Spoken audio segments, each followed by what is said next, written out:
Story की शुरुआत होती है रूमी से, जो एक हाई स्कूल की लड़की है। उसके काले बाल, लंबी हाइट और मिस्टीरियस पर्सनैलिटी की वजह से वह अपने क्लासमेट्स में काफी पॉपुलर है, लेकिन उसने स्कूल में कभी किसी से बात नहीं की, जिसकी वजह से लोग समझते हैं कि उसमें बहुत एटीट्यूड है। लेकिन सच बिल्कुल अलग है। रूमी बहुत ही इंट्रोवर्टेड है और अपने क्लासमेट्स से बात करने में बिल्कुल वीक है। फिर एक लड़का आता है जिसका नाम है हारुतो। वह हर किसी की हेल्प करता है और छोटी छोटी चीजों में खुशी ढूंढता है। स्कूल के पहले दिन हारुतो और रूमी एक दूसरे से टकरा जाते हैं। हारुतो इसको एक मौका समझता है एक नया फ्रेंड बनाने का और उसे गुड मॉर्निंग कहता है, लेकिन कोई रिप्लाई नहीं आता। वह सॉरी कहता है कि उसने रूमी को अनकंफर्टेबल फील कराया, लेकिन शॉकिंगली रूमी उसे पूरी तरह इग्नोर कर देती है। फिर हारुतो फ्लोर पर एक कैट शेप्ड टैग देखता है और उसे रूमी को देता है। इस इवेंटफुल एनकाउंटर के बाद ये हारुतो सोचता है कि वह रूमी से दोबारा तो कभी नहीं मिलेगा, लेकिन डिसअपॉइंटमेंट ये होता है कि दोनों क्लास में एक दूसरे के पास ही बैठ जाते हैं। टीचर सबको अपना इंट्रोडक्शन करने को कहता है और जब रूमी की बारी आती है वह सिर्फ अपना नाम बोर्ड पर लिख देती है। सब सोचते हैं कि वह बहुत कूल है, अनअवेयर कि रूमी लगभग पैनिक अटैक में चली जाती है जब उसे बोलने को कहा जाता है। अगले सीन में फिर हारुतो क्लासरूम में आता है।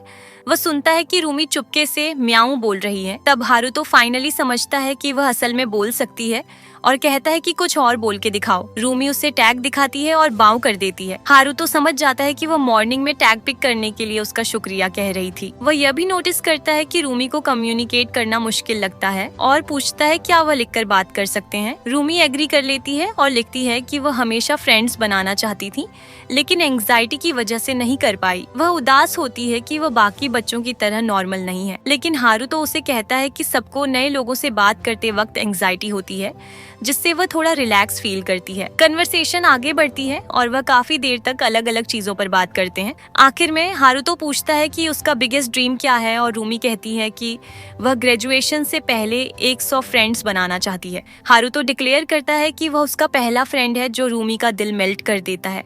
ये पहली बार है जब उसने किसी फ्रेंड के साथ इंटरेक्ट किया और चाहे वर्ड्स में न हो, वो खुश है कि फाइनली किसी से कम्युनिकेट कर सकती है। अगले सीन में हम मिलते हैं एक और लड़की से जिसका नाम है यूरी। जब यूरी छोटी थी उसकी माँ ने उससे कहा था कि मेकअप उसे फ्यूचर में फ्रेंड्स बनाने में हेल्प करेगा। तब से वह एग्जैजरेटेड मेकअप कर रही है, लेकिन इससे उसकी लाइफ और डिफिकल्ट हो गई है। यूरी के कोई फ्रेंड्स नहीं है और वह हमेशा लोगों से बात करने की तमन्ना रखती है। अगली सुबह रूमी पहले हारुतो से मिलती है और कन्वर्सेशन स्टार्ट करती है। ये उसके लिए एक बड़ा स्टेप है, चाहे वह नोटबुक के थ्रू ही कम्युनिकेट कर रही हो, लेकिन उसकी पॉपुलैरिटी हारुतो के लिए प्रॉब्लम क्रिएट करती है क्योंकि सब उससे जलते हैं कि वह रूमी का ओनली फ्रेंड है। लंच के टाइम रूमी और यूरी फिर से अकेली होती हैं। दोनों एक दूसरे को देखते हैं, लेकिन रूमी इंस्टेंटली नजरें घुमा लेती है। यूरी इसे साइन समझती है कि वह उससे बात करना चाहती है, लेकिन रूमी अपनी एंग्जाइटी की वजह से इग्नोर कर देती है। यूरी हर्ट होती है, लेकिन प्रिटेंड करती है कि उसे कोई फर्क नहीं पड़ता और बाहर चली जाती है। बाद में हारुतो रूमी को कहता है कि स्कूल के सब लोग उसके फ्रेंड बनना चाहते हैं और अगर वह उनके पास स्माइल करके जाए तो वह उसे पसंद करेंगे। रूमी सजेशन लेती है और सुगा के पास जाती है। वह नोटबुक के थ्रू पूछती है कि क्या वह हैंग आउट करना चाहेगा, लेकिन सरप्राइजिंगली वह मना कर देता है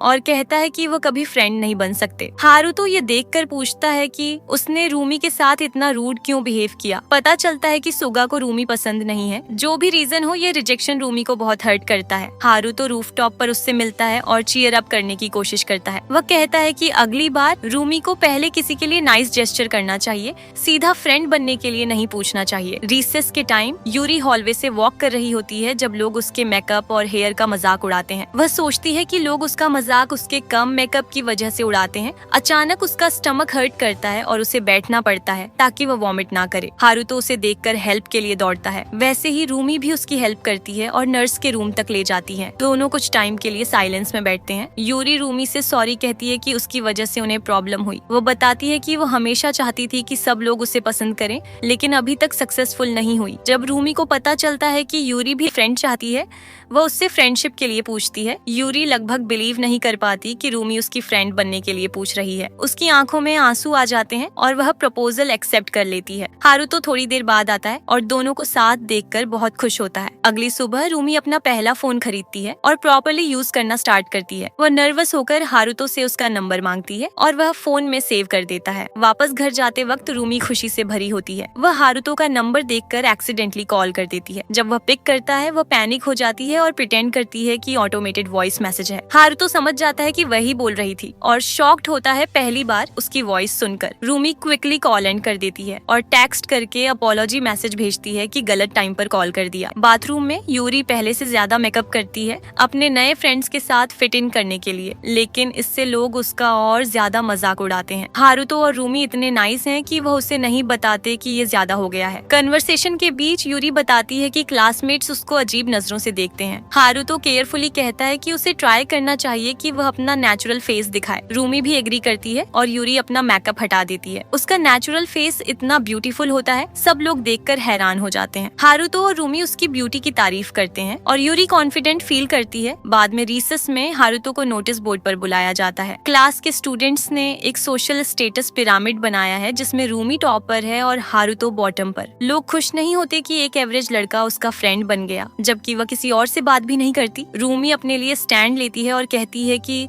उसका राइट है अपनी मर्जी से फ्रेंड चूज करने का और किसी को कोई हक नहीं है उसे बुरा फील कराने का। वह हारुतो के लिए बुरा फील करती है क्योंकि लोग इसकी वजह से उसका मजाक उड़ाते हैं। जब वह साथ होते हैं, रूमी पूछती है कि क्या उन्हें फ्रेंडशिप खत्म कर देनी चाहिए, लेकिन हारुतो एक अच्छे दोस्त की तरह उसे एश्योर करता है कि उसे लोगों की किसी बात से कोई फर्क नहीं पड़ता। रूमी का दिल खुशी से भर जाता है और वह पहली बार बोलती है कि वह हमेशा हारुतो की फ्रेंड बन के रहना चाहती है। हारुतो शॉक हो जाता है। उनकी बात आगे बढ़ने से पहले सुगा उनके पास आता है। वह रूमी से सॉरी कहता है पहले रूड होने के लिए। वो उसका दोस्त बनने के लिए मान जाता है और फिर दोनों साथ वापस घर जाते हैं। फिर हारुतो और यूरी भी ज्वाइन करते हैं। ग्रुप एक स्पेशल जगह जाता है जो सुगा की फेवरेट प्लेस होती है। वह स्काईलाइन देखते हैं, फ्रेंड का डेफिनेशन डिस्कस करते हैं और अपना टाइम एंजॉय करते हैं। अगली सुबह हारुतो स्कूल में रेन से टकरा जाता है। रेन रिवील करता है कि वह स्कूल चेंज कर रहा है क्योंकि पेरेंट्स शिफ्ट हो रहे हैं। जाने से पहले वो फ्रेंड्स के ग्रुप के साथ बीच जाना चाहता है। सब एग्री करते हैं और अगली सुबह रूमी पहली बार बस स्टेशन पहुंचती है। ये उसका पहला आउटिंग है फ्रेंड्स के साथ और वो बहुत नर्वस होती है। थोड़ी देर बाद हारुतो आता है लेकिन ऑन अपोजिट साइड खड़ा होता है और रूमी को नहीं देख पाता। फिर रेन आता है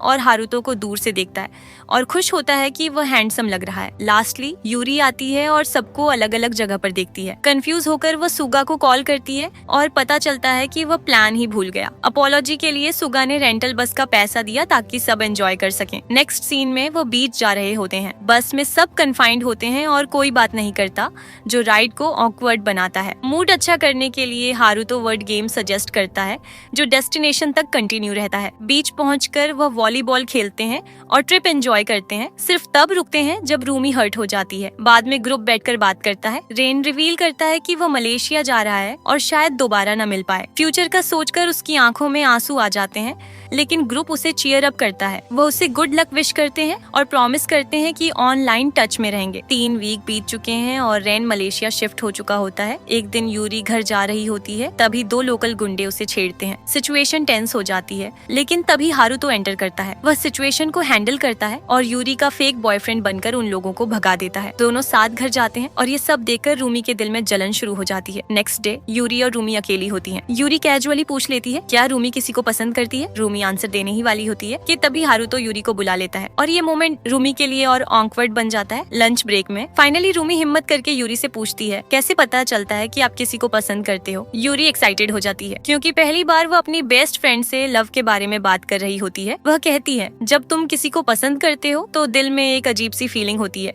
जो समझ नहीं आती। धीरे धीरे रूमी को वही स्ट्रेंज फीलिंग महसूस होने लगती है जो यूरी ने डिस्क्राइब की थी। फेस्टिवल के दिन सब बिजी होते हैं और इसी बीच रूमी रियलाइज करती है कि वो हारुतो के साथ टाइम स्पेंड करना चाहती है, लेकिन उसे नहीं पता कि उसे इनवाइट कैसे करे। दूसरी तरफ यूरी हारुतो को रूफ टॉप पर इनवाइट करती है और ये सब रूमी सुन लेती है। उसका दिल टूट जाता है, लेकिन वो प्रिटेंड करती है कि सब ठीक है। रात को स्कूल में हॉरर गेम प्लान होता है और इसी बीच यूरी को रूमी की नोटबुक मिलती है। उसमें लिखा होता है कि रूमी भी हारुतो को पसंद करती है और यहाँ से सब कुछ चेंज हो जाता है। यूरी डिसाइड करती है कि वह अपनी फीलिंग्स सैक्रिफाइस करेगी सिर्फ इसलिए ताकि रूमी हर्ट ना हो। एंड में फायरवर्क्स के नीचे यूरी रूमी से कहती है कि वह भी हारुतो से प्यार करती है, लेकिन फिर भी वह अपनी फ्रेंडशिप को ज्यादा इम्पोर्टेंट समझती है। और इसी इमोशनल कॉन्फ्लिक्ट के बीच स्टोरी एक नए फेज में एंटर करती है। अगर रूमी कभी गलती कर भी देती है तो हारुतो हमेशा वहाँ होता है उसकी मदद के लिए। इसीलिए वह डिसाइड करती है कि वह वही करेगी जो वह शुरू से करना चाहती थी। कुछ दिन बाद वैलेंटाइन डे आता है। हारुतो को पूरा यकीन होता है कि आज उसे ढेर सारी चॉकलेट्स मिलने वाली हैं। वह बार बार अपना टेबल और लॉकर चेक करता रहता रहता है, लेकिन उसे कुछ भी नहीं मिलता। दूसरी तरफ रूमी को लड़कों और लड़कियों दोनों की तरफ से गिफ्ट्स मिलते हैं। स्कूल के बाद हारुतो उदास सा घर जा रहा होता है, तभी पीछे से रूमी दौड़ती हुई उसके पास आती है। वो हल्का सा झुककर माफी मांगती है और कहती है कि वो इतनी हिम्मत नहीं कर पाई और शायद उसे स्पेशल फील नहीं करवा सकी। फिर वो अपने हाथों से बनाई हुई स्वीट्स उसे देती है जो सिर्फ उसके लिए होती है। ये देखकर हारुतो की खुशी का कोई ठिकाना नहीं रहता। वह इतना खुश हो जाता है कि लगभग शुक्रिया कहना भी भूल जाता है। इस बार रूमी अपने दिल के जज्बात को रोक नहीं पाती। वह धीरे से हारुतो के गाल को छू लेती है और फिर तुरंत शर्माकर वहाँ से भाग जाती है। लेकिन ये छोटा सा लम्हा दोनों के बीच एक नए रिश्ते की शुरुआत कर देता है। लास्ट सीन में रूमी और उसके फ्रेंड्स एक खूबसूरत फ्लावर ट्री के नीचे खड़े होते हैं। सब उस ट्री की खूबसूरती को महसूस करते हैं और रूमी हल्की सी मुस्कान के साथ कहती है कि यह कितना खूबसूरत है। और इसी के साथ उसकी बात करने की मुश्किल भी धीरे धीरे कम होने लगती है,